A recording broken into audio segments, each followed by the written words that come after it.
Oi, boa noite. Eu sou Suelen Militello e eu tenho uma reflexão aqui para compartilhar com você, para a gente começar aqui alguns versículos. Leia e abra comigo em Gênesis, capítulo 28, a partir do versículo aqui 20. Diz assim, no versículo 20. Fez também Jacó um voto, dizendo: se Deus for comigo e me guardar nesta jornada que empreendo, e me der pão para comer e roupa que me vista, de maneira que eu volte em paz para a casa de meu pai, então o Senhor será o meu Deus. E a pedra que erigi por coluna será a casa de Deus. E de tudo quanto me concederes, certamente eu te darei o dízimo. Então, guarda no seu coração esses versículos, que é o comecinho aqui do nosso texto. Aqui diz sobre voto. Jacó ainda, lembrando que Jacó ainda não tinha um relacionamento com Deus, como ele ainda não conhecia o cuidado de Deus, ele fez esse voto e a partir daí mudou tudo, porque de fato ele estava longe, afastado da casa do pai, ele temia-se até a provisão de comida, enfim, o que aconteceria com ele, e por isso que ele fez esse voto, que ele iria levantar essa pedra, né, como altar, e que ia sempre dar o dízimo para Deus. E é interessante dizer que o voto não é questão de certo ou errado, depende da motivação do seu coração. Porque se o voto ele é feito com consciência, sob uma direção de Deus e que tem a ver com o seu propósito, de repente já faz parte do seu propósito fazer algum voto e você o faz, como até uma fidelidade mesmo, uma gratidão para glorificar o nome de Deus, é maravilhoso. Agora, se você faz para uma barganha, né, barganha ali de troca, se você faz ali com o intuito para, de repente, corre esse risco, por isso que é errado. Você pode ir fazendo e depois você ter uma certa cobrança, você querer exigir por algo. E nisso, então, tá totalmente errado. Porque essa troca com Deus, não, de jeito nenhum funciona. E se tiver alguma liderança, algum pastor, enfim, algum lugar que incentive campanhas e uma forma desordenada de fazer ofertas e dízimos, corra, tá errado, porque nunca a motivação pode ser essa. Você faz com alegria e a gente já vai entender o porquê que a gente faz, tá? Então você guarda isso, a questão do voto, que não é uma coisa desordenada, que você vai fazendo desordenadamente a todo momento para barganhar algo, né? Aí depois a gente vai abrir em Deuteronômio, a partir do versículo 22, no capítulo 14, versículo 22, diz assim: certamente darás os dízimos de todo o fruto das tuas sementes, que ano após ano se recolher no campo. Então, versículo 22, no capítulo 14 de Deuteronômio, a partir do versículo 22, diz assim, e depois a gente vai ler aqui em versículo 28 e versículo 29, para finalizar Deuteronômio. Ao fim de cada 3 anos, tirarás todos os dízimos do fruto do terceiro ano e o recolherás na tua cidade. Então virão o levita, pois não tem parte nem herança contigo, o estrangeiro, o órfão, a viúva, que estão dentro da tua cidade, e comerão e se fartarão, para que o Senhor teu Deus te abençoe em todas as obras que as tuas mãos fizerem. Perceba que aqui há uma direção. Antes do sacrifício de Jesus, era feito, né, para expiação dos pecados, mas também era feito para que Deus observasse realmente a generosidade do seu povo, porque ele ia diretamente para os levitas eram quem cuidavam dos tabernáculos, ficavam responsáveis, era a tribo, né, que foi escolhida por Deus para poder cuidar do tabernáculo, ou seja, eles faziam um intermédio, a função de sacerdote, que Jesus depois fez para sempre, de intermediar tanto os sacrifícios, né, para fazer os sacrifícios, como receber as orações, né, então os animais, né, eram sacrificados, né, e o levita tinha essa função de fazer isso. E então, como ele vivia para a obra, o sustento era justamente por meio dessas ofertas. Por meio, então, o alimento que era dado servia como alimento. Até tem passagens que falam a respeito do próprio sacrifício também, né? Os levitas, então, né, recebiam. Então, dessa maneira a gente sabe que sim, vai para essa manutenção das pessoas que cuidam da obra de Deus. E não somente elas, mas também, como diz, né, as viúvas e os necessitados de uma forma geral, ou seja, aquele seu dinheiro distribuído como um todo, né, para que todo mundo, de forma igualitária, fique bem. Então, é uma forma que Deus fez para justamente unificar as pessoas, unir as pessoas, porque aqui diz, inclusive, que a herança o levita não teria, de repente, o acúmulo, né, pelo fato de ter esse sustento por meio das ofertas. Então, grava isso também, Deuteronômio, a gente leu então essa parte. Agora a gente vai para Ezequiel, tá? Para a gente entender aqui também mais um pouquinho juntos, né? E aprender, o Espírito Santo poder ministrar em nosso coração. Aí aqui diz assim, em Ezequiel, o título, contra as falsas profetisas. E aí diz assim, no capítulo 13, no versículo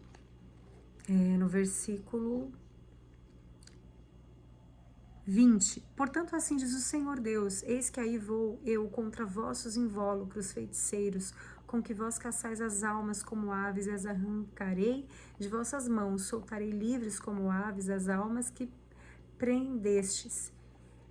Também rasgarei os vossos véus e livrarei o meu povo das vossas mãos, e nunca mais estará ao vosso alcance para ser caçado, e sabereis que eu sou o Senhor.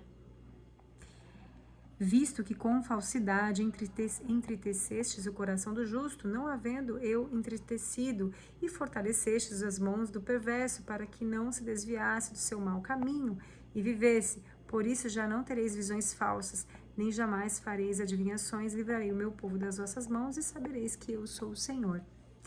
Tá? Então aqui diz por quê? Porque quem devia ser exortado, essas falsas profetisas não exortavam.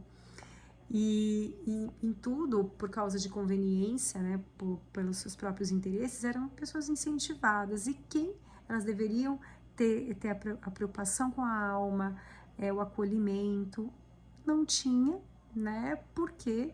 Porque não era de interesse delas. Provavelmente pessoas que elas não pudessem se beneficiar, pobres, né? Provavelmente. Então, quem tinha que ser exortado não era, e quem tinha que ser levantado não era, e acabava sendo abatido. Então Deus não se agradou, né, obviamente, e agiu, e diz aqui em relação à ira, em relação a falsas profetisas.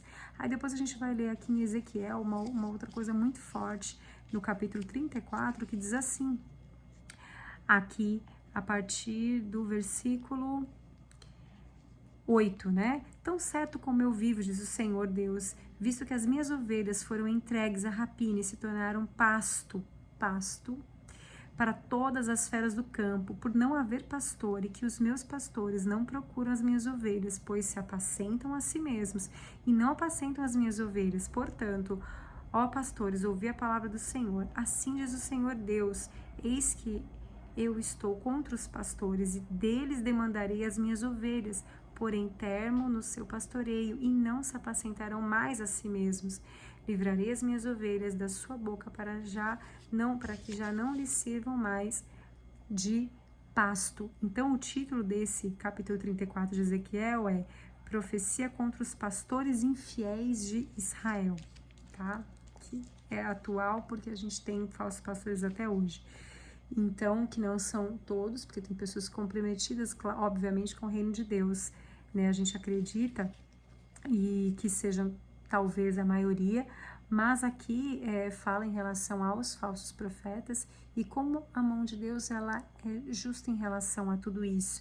E o que é interessante, porque aqui diz não só que eles não pastoreiam as ovelhas e sim pastoreiam a si mesmos, ou seja, preocupados com seus próprios, pregam para si mesmos, fazem as coisas para si mesmos e eles mesmos se dirigem, não tem a direção do pastor mesmo de Jesus, não tem. E diz que Deus arrancará deles para que não sejam mais perdidas as ovelhas, para que elas não sirvam de pasto. E quando você vai ver no dicionário o que significa pasto, pasto quer dizer qualquer erva que serve como alimento ao gado, serve como alimento. Então, por quê? Porque essas esses pastores infiéis, eles estão literalmente se alimentando da boa fé e de justamente essas ovelhas que são já perdidas, que já estão, né, já perderam o caminho, e aí eles vão se alimentando. Então, olha que interessante. Então, Deus diz que para que já não lhes sirvam de pasto, ou seja, não sirvam mais de alimento para sustentar esses falsos profetas, esses profetas que são infiéis em Israel, assim como no mundo atualmente, tá? Então a gente sai aqui de Ezequiel, que tem essa exortação tão importante, e aí depois a gente vai aqui para Jeremias, para a gente poder entender e gravar isso no nosso coração. Então, em Jeremias 32, capítulo 32, e no aqui 39. Dar-lhe-eis um só coração e um só caminho, para que me temam todos os dias para seu bem e bem de seus filhos. Tá? Então, nesse versículo aqui, vamos ler somente esse, né, 39. Olha como o temor é algo que, o temor e a obediência vão sempre nos manter no caminho certo. Se a gente fizer tudo em ordem, gente, o culto tem que ser, a gente se organiza para prestar em ordem, o culto racional a Deus também não pode ser feito desordenadamente, falar em línguas também não pode ser do jeito que a pessoa quiser, existe aqui a forma como é para ser feito. A oferta, o dízimo é a mesma coisa, a mesmíssima coisa, não pode ser feito como uma liderança ou como alguém achar interessante fazer, não, existem formas. Deus colocou, instituiu aqui na sua palavra várias maneiras feitas em forma, com ordem justamente não ser feita levianamente, né, ser feita de forma leviana, é ser feita sem o temor, tanto para quem pede, quanto para quem dá. Aqui hoje eu estou falando com nós, conosco mesmo, servos de Deus, filhos de Deus, que já compreendemos que tudo deve ser feito com ordem. Então, quando a gente vê alguma coisa errada, a gente já tem que identificar logo e ver a nossa motivação que está no nosso coração. Por que eu estou ofertando? Como que eu estou ofertando? Como eu estou, dizimando? Como eu estou fazendo essas coisas? O voto, seja o que for. Até mesmo o serviço na casa de Deus. É por troca, é por barganha, eu estou cobrando a Deus ou eu estou fazendo pelo pleno amor? Porque a gente agora vai ler o último versículo aqui, o último versículo que diz o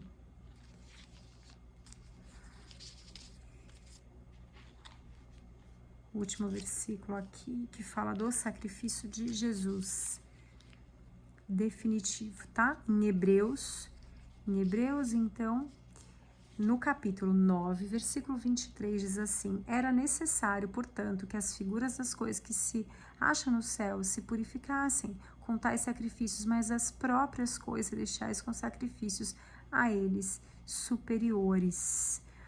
Porque Cristo não entrou em santuário feito por mãos, figura do verdadeiro, porém no mesmo céu, para comparecer agora por nós diante de Deus. Aí depois no versículo 20. Ora, neste caso, será necessário que ele tivesse sofrido muitas vezes desde a fundação do mundo. Agora, porém, ao se cumprirem os tempos, se manifestou uma vez por todas, para aniquilar pelo sacrifício de si mesmo o pecado.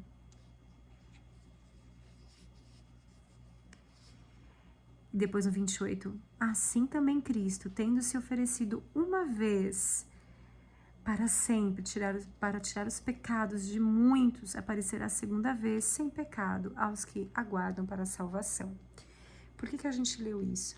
Porque o sacrifício de Jesus, ele já limpou os nossos pecados, então nossas ofertas não são feitas para isso. Isso tem que ficar muito claro.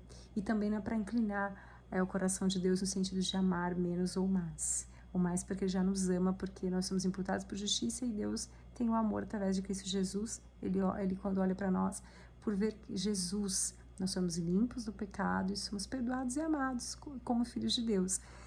Então, se a gente entende isso, a gente sabe que, por que a gente faz então a oferta, o dízimo? É para manutenção, é para manter o relacionamento com Deus.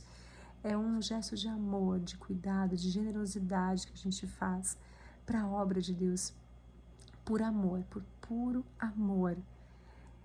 E a gente mantém sim uma obediência também, que também é importante, porque está descrito aqui como a gente viu. Então é a obediência e o amor.